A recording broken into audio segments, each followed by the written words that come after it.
So one of the pitfalls of living in more rural communities is we don't have a lot of big museums or galleries or things like that that you may just happen upon artwork or go on a field trip like somebody from the city would.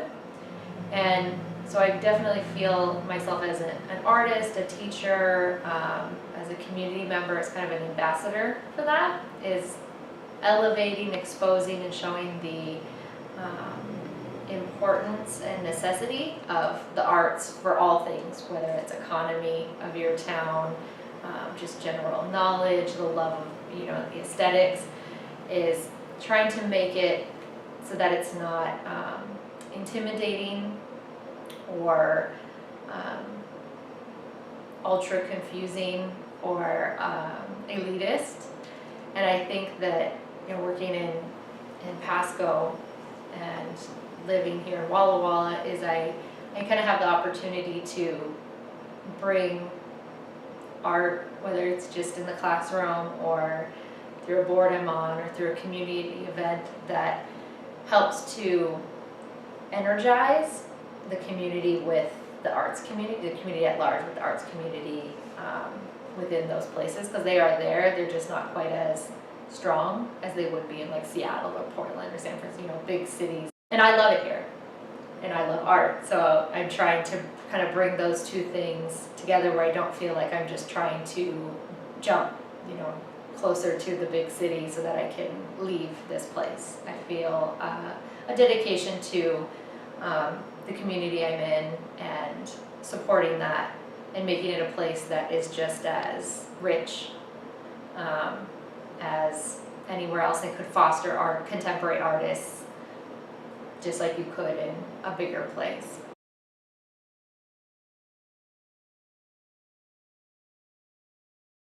So I have one piece that very much incorporates diaspora in Cuban context, and the title of it is 90 Miles. And it is a collaboration I did with my partner, Juventino Randa, and it's a performance piece, so it doesn't exactly have specific dimensions, and it's been shown or performed twice. And how the components of it are, the first time we did it was in a hotel room where we had a white bed, megaphone. I was wearing all white, the bed was all white. Juventino had kind of attire that maybe mimicked sort of Fidel Castro sort of a vibe with the hat and sort of a khaki colored clothing. So with this piece, what we did was we simultaneously read the Communist Manifesto and Peter Pan. We read it at the same time. Juventino was reading into the megaphone, so his was amplified, and I was just reading on the bed. And it was a kind of a critique or a commentary on the idea that after the revolution in 1959, that from 1960 to 1962, there was a Operación Pedro Pan, which was when basically the United States made a deal with Cuban parents to remove them from the country, unattendedly transport them by air predominantly into the United States so that they wouldn't have to live under communism. So it was kind of this critique of, what's better to stay with, your family or be kind of like separated from them and scattered around and not part of your kind of culture anymore. And kind of the challenges of that and what that looks like and feels like. And we did it in this way that the two books, as we read, were kind of challenging each other the whole time, and kind of creating this new noise and this new sound through it. And so periodically throughout the piece, because I was on a bed for one, and the second time when we did it, I was on a platform outside, and it had a white like cloth or sheet on it to kind of mimic that white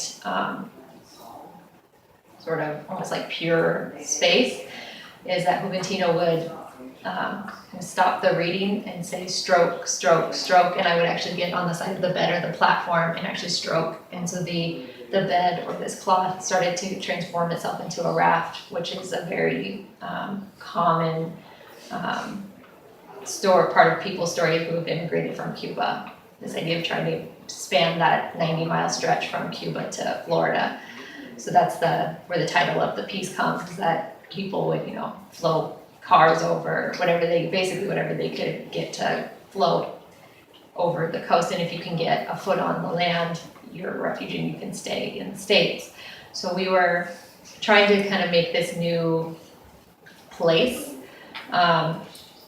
and mimic this idea of rafting and getting yourself closer and closing the gap between those, 90 miles doesn't seem like that much, but it's a life or death, potentially travel for some people, and you could get sent back if they get you before you land. So we were kind of interested in blending together the immigration story of Cubans post 1959, the children who were part of the Pedro Pan kind of flight, and just kind of blending those experiences with this old idea of communism through Karl Marx's book. So we kind of started to probe in ideas of that's spreading people out and separating them from their kind of homeland, which is interesting even further because there are no more indigenous people in Cuba. They were completely eradicated by European settlers.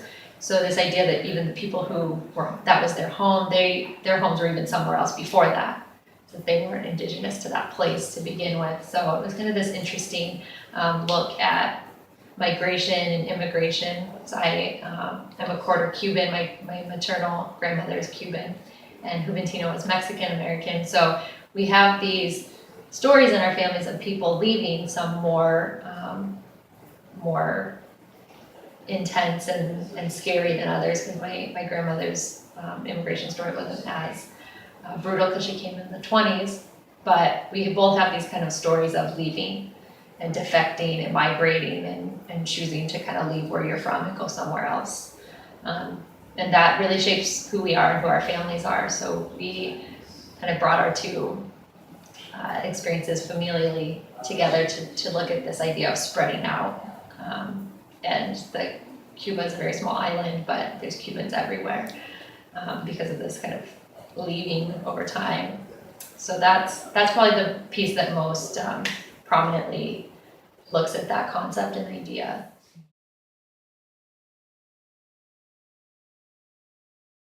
All my family, we were really interested in figuring out how to go. My mom was born in 1959, and so all of her siblings before her, they actually vacationed to Cuba, but she was born the year of the revolution and she never got to go.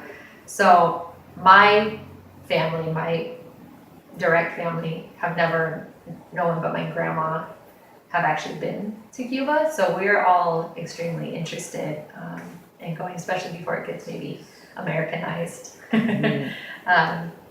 So yeah, most definitely. It took me a while to get there because I didn't feel like I was Cuban enough, because I'm pretty fair. I'm only a quarter. I don't speak Spanish. I have so many things that I felt weren't Latina enough. But in the last 4 or 5 years, I felt like that is something that I can more appropriately accept and use in my work and not feel like I'm faking it or something, because it is a part of my cultural heritage. And I think that's an important thing for me just in my growth as an artist.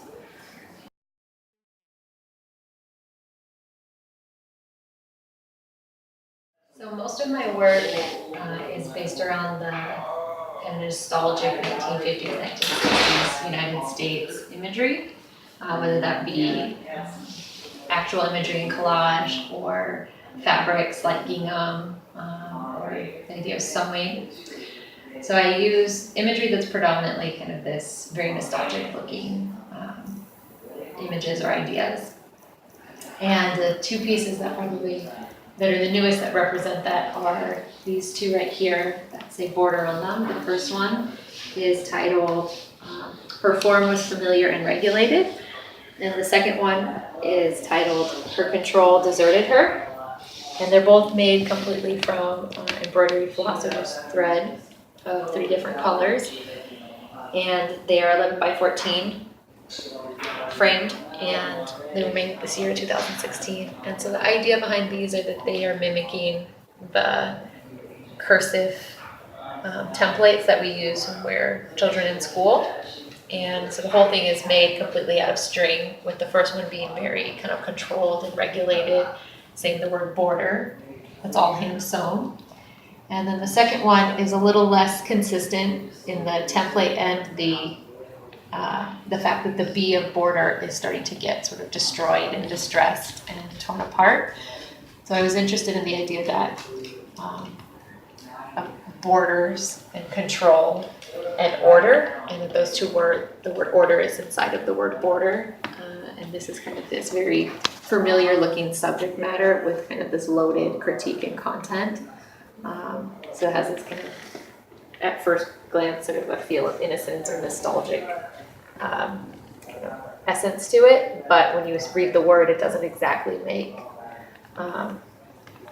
perfect sense as to why those two things are together. So it kind of challenges the notion of what it means to border and order something. So that's probably what most of my work plays on. It plays on very familiar American, United States American imagery with a little like slant on it where it's not quite right. Something's a little bit off, and it kind of challenges some notions about how we understand memories and identity in all my work that's here. That's pretty much how I incorporate American culture into it, is making it feel familiar and unfamiliar simultaneously is always part of what I'm trying to do. These very abstract ways, which I try to do in my visual work, is I try to make these kind of abstract versions of these really big loaded ideas that feel approachable, but when you start to actually look at it, and most of the time my work will have words in them, and read it, that it makes you feel a little uncomfortable at the same time too. So like this piece might be a good example of that, is that it has a little piece of gingham behind it, which is a very United States 50s red tablecloth piece, and then I stitched the word power into it. And I think the title of this one is Power Picnic, and I believe it was made in 2015. So I'm interested in sort of putting these familiar materials in there and then changing them a little, or putting something into them that make you sort of question, like, what is that power standing for? Is it standing for kind of being homogenous, kind of white population that sort of have dominated the power and the control in the United States for pretty much ever?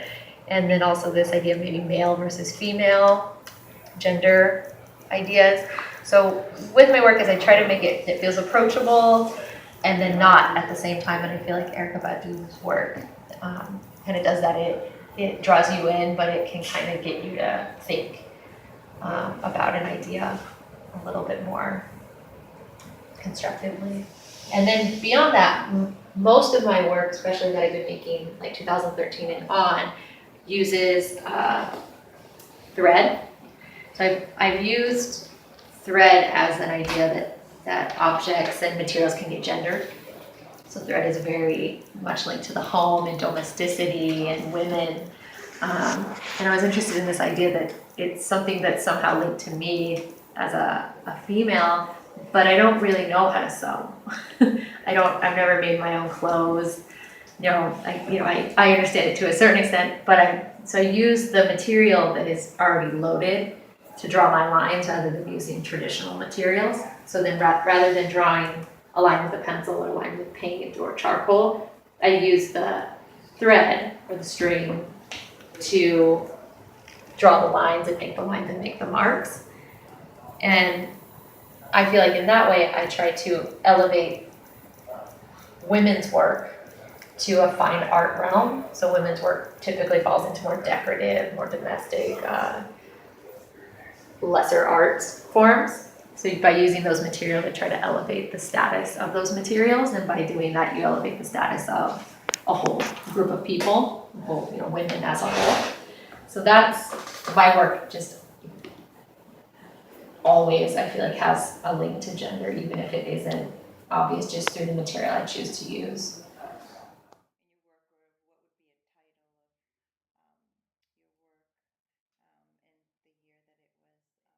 So one, trying to think if I have any specifically. So these two might fall into that.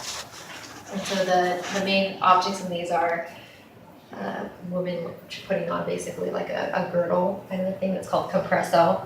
And then the second one is a man wearing one that's called the Wonder Slim. So just interested in these dynamics of beauty and perfection, and what that looks like and feels like, and how that's advertised to us.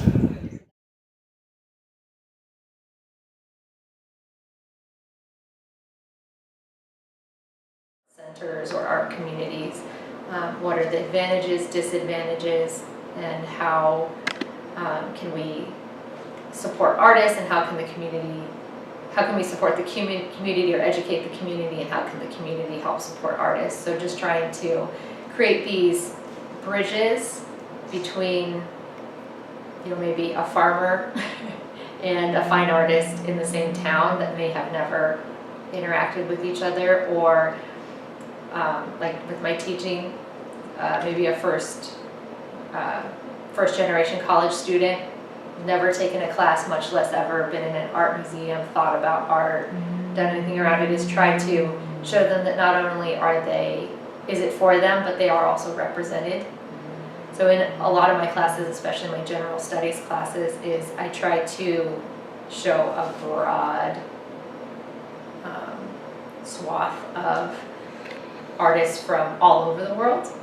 So that, because most of my classes are half Latino, Latina, and half, a mix, is the really strong Mexican population in Tri-Cities and Pasco specifically, is they deserve to see themselves in those classes, because they are there. And, granted, we have Frida Kahlo and Diego Rivera, but there are lots of other amazing artists. So I try to integrate Central America, South America, Caribbean, in addition to just the standard European catalog. And we show those too, because they're important. And those students also love that work.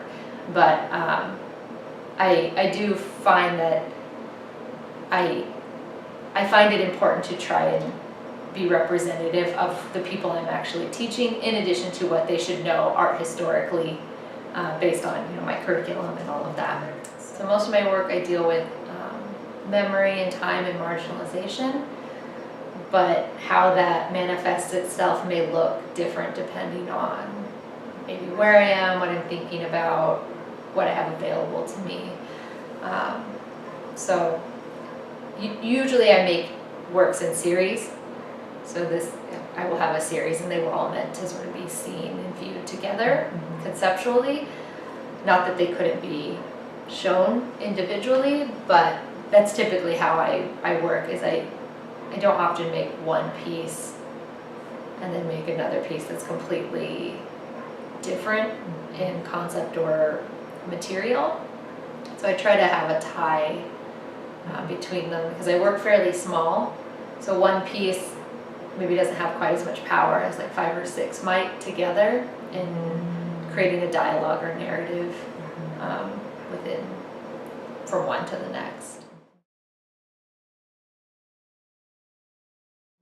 Well, just because we were talking about Cuba, I think that would be a really interesting, even just to go there and then reflect upon, or if work there would be even more interesting. For a few reasons, but because I grew up in Miami, so temperature-wise, like the region's like very similar, but two completely different places. In how maybe it looks, maybe some of the people might be a little similar, but my grandma being from Cuba, it would be an interesting place to go, just to think about that it probably doesn't look that much different from when she had lived there and visited. Once they moved to Miami, it was pre-revolution, so they went there all the time. They would, I don't know, probably take a cruise or whatever. They would just go on vacation. So it would be interesting to see a place that, like my great grandma, my nana, always said, if a train could go to Cuba, she'd be on it. Is that this kind of place that my grandma did not feel very nostalgic for, that I remember. She did everything she could to try to be American, but her mom really had that nostalgia and longing for that place, and probably would have done anything to return to it if things lined up. So it would be interesting to just see where a place that she lived and came from, but I've never experienced beyond Hialeah and the communities that I knew in Miami and the people I knew. So I think that would be really interesting, because where my her husband, where he's from, I've been to those regions. I kind of understand the environment and the place, but that's just like so close but so foreign, that whole world. But that would definitely be a place on my radar. I would also be interested in going to Scandinavia. My dad's side of his family is Danish. They're from Denmark, and many of them. And I think that would be another interesting place, like completely probably different than Cuba, and just how the environment is. Maybe some ideologies would be similar, but that would be another place I'd be interested in going to. I've been in some places in Europe, but I haven't been to Scandinavian. Sort of uninteresting, maybe objects or ephemera, and seeing maybe a different story in it or similarities in it, is that I feel like we all have sort of this desire to be understood, and some people I feel have less of a desire to try to understand.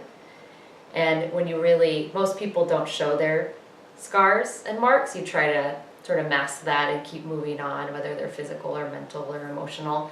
But if you really boil most people's down, is we have similar marks and scars. They maybe were put there differently, or induced or by others, whether it was through love or death or heartbreak. So I'm interested in marks and scars that maybe are unseen or seen, that while the story may not be identical, its root may be the same.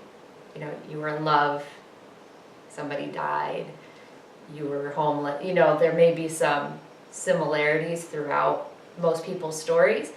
And so in my work, I try to use that banal everyday, a grocery list or a receipt or a love note that's somebody else's. And while it's not yours, something about it is very familiar, and it kind of will maybe bring up, and while a grocery list may not bring up a scar or anything like that, it will kind of show you that you're just the same as the person that left that. They have to go buy milk and eggs, and you're doing very similar type things. While you feel like you're very different than the person next to you, you really are not. And so I'm interested in taking those very basic leftovers that were important maybe at one time when you were at the grocery store, when you wrote the love letter, whatever it may be, and then it got lost and removed from you.